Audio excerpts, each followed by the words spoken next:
সংস্কার, গণভোট, জুলাই সনদ, ৭২-এর সংবিধান নিয়ে অনেক কথা বলেছি এবং একটা বিষয় আমার কাছে খুবই অদ্ভুত লেগেছে। কিছু কিছু মাননীয় সংসদ সদস্য তারা ৭২-এর সংবিধানকে ৭১-এর সাথে মিলিয়েছে। মাননীয় স্পিকার, আমার জানা নেই আসলে তারা কোন বিবেচনা থেকে এটি মিলিয়েছেন। এটা তো সবসময় আওয়ামী লীগ মিলিয়েছে। মাননীয় স্পিকার, তারা ৭২-এর সংবিধানকে ৭১-এর ফসল হিসেবে ৭১-এর চেতনার সাথে মিলিয়েছে। ৭২-এর মূলনীতিকে ৭১-এর মূলনীতি বলে ৭১-এর আদর্শ হিসেবে প্রচার করেছেন। আমরা তো সেটার বিরোধিতা করেছি মাননীয় স্পিকার সবসময়, এবং বিএনপির বহু নেতা এটার বিরোধিতা করেছে মাননীয় স্পিকার। ৭২-এর সংবিধানের ক্রিটিসিজম, সমালোচনা ৭২ সাল থেকেই বাংলাদেশে শুরু হয়েছিল।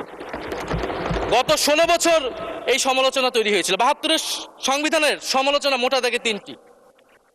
প্রথমত, এই সংবিধান স্বাধীন বাংলাদেশের নির্বাচিত প্রতিনিধিরা প্রণয়ন করে নাই।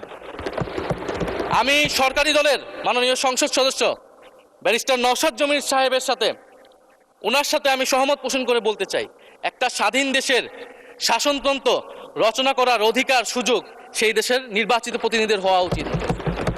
৭২-এর সংবিধান রচনা করেছিল যারা ৭০-এর নির্বাচনে আইয়ুব খানের এলএফের অধীনে যারা নির্বাচিত হয়েছিল পাকিস্তানের শাসনতন্ত্র রচনা করার জন্য মাননীয় স্পিকার।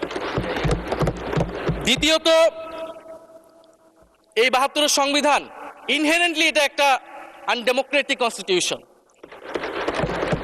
একজন ব্যক্তির হাতে সকল ক্ষমতা অর্পণ করা হয়েছিল মাননীয় স্পিকার।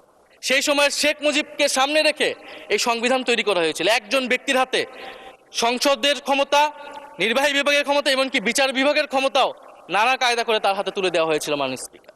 ফলে স্বৈরতন্ত্রের বীজ কিন্তু সেই ৭২-এর সংবিধান থেকে বাংলাদেশে শুরু হয়েছিল। এবং সবচেয়ে ইম্পর্টেন্ট, এই সংবিধান হচ্ছে মুজিববাদী আদর্শ দ্বারা রচিত হয়েছিল মাননীয় স্পিকার। ৭১-এর আদর্শ কিন্তু চার নীতি ছিল না মাননীয় স্পিকার। ৭১-এর আদর্শ ছিল সাম্য, মানবিক মর্যাদা, সামাজিক ন্যায় বিচার। ৭২-এর সংবিধান এসে বলা হলো জাতীয়তাবাদ, বাঙালি জাতীয়তাবাদ, ধর্মনিরপেক্ষত্ব, গণতন্ত্র এবং সমাজতন্ত্র, এবং এটার বিরুদ্ধে বিদ্রোহ করেছিলেন মেজর জিয়াউর রহমান।